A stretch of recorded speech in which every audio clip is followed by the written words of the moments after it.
This of course means that the following year you know where not to plant things. So raised beds are very good for this, because you can easily rotate your crops around and fix the soils and make sure that they're healthy and well.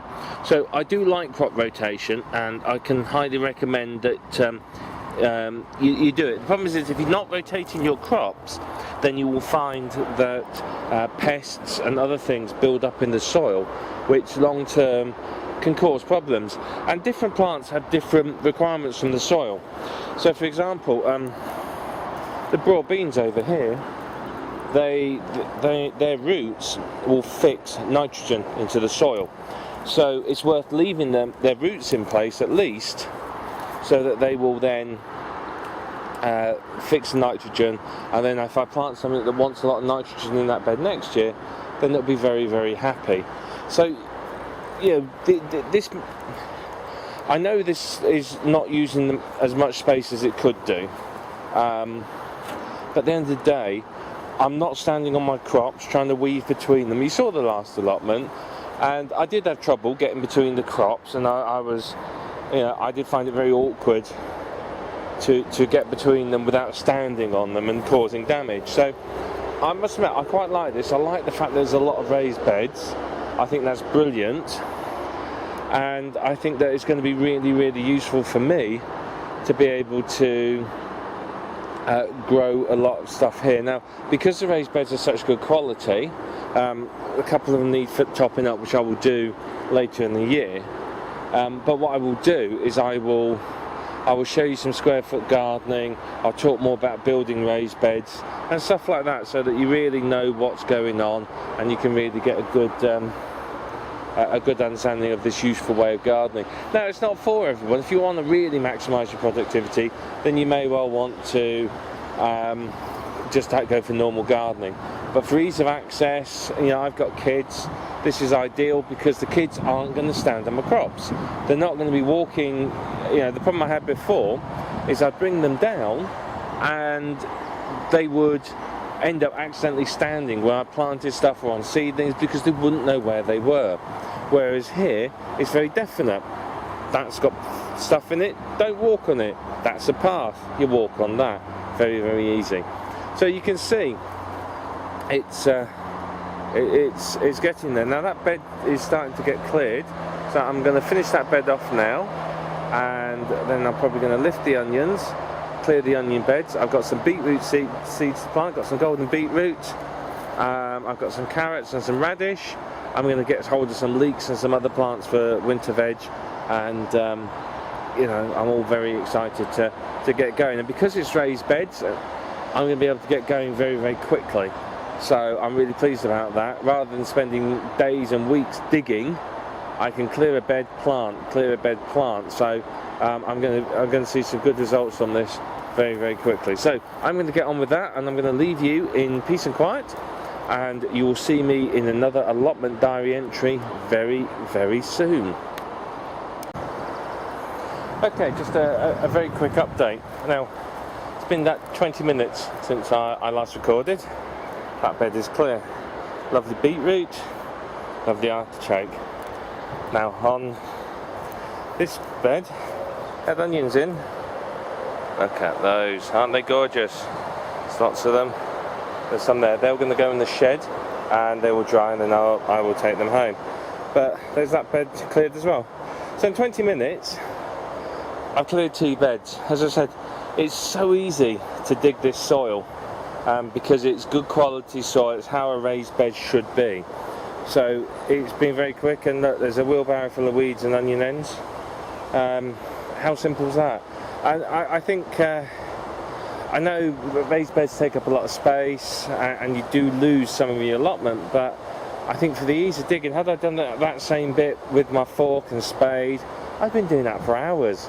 That would take me a long time, be a lot harder on my back. So all I need to do is sit down either on the edge of the raised bed or on the floor and dig. I can reach most of the raised bed from one area. So it's really, really not difficult. It's not hard work, and it's very, very pleasant to do. And I can now get planting in this, so I'm going to put some more beetroot in here in a minute, and I will go and get some black bags, and I will cover that one and put something else in there. I don't know what's going in there yet, because it had onions in it. I can't put leeks in it.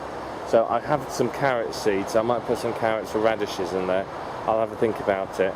But I'm going to tackle those 2 beds next. More onions and some garlic. I don't know how good the garlic is. In fact, let's go and, while we're here, let's go and have a peek together and see. Now the problem we've got here is A, it's gone to seed. You remember I pulled these off earlier. But B, it's got a bad case of rust. So if I pull it up, that's not too bad. There's definite bulbs under there. So it might well be usable. You can see definite bulbs, but you can see it's starting to go a bit white because it's been quite soggy. I know we've had a lot of hot weather, but it's had quite a few real quick heavy downpours. So I think these obviously need to come up, and some of them will be good. That one's okay. You see that one, that it's rotted. The roots just come away. See if I can get another one up. Again, it's another one. It's small, but it's certainly usable. And I think, looking at the state of it and the fact that it's died back and it is starting to rot, I think, to be fair, this is all going to have to come up. Oh. There's another one there. That's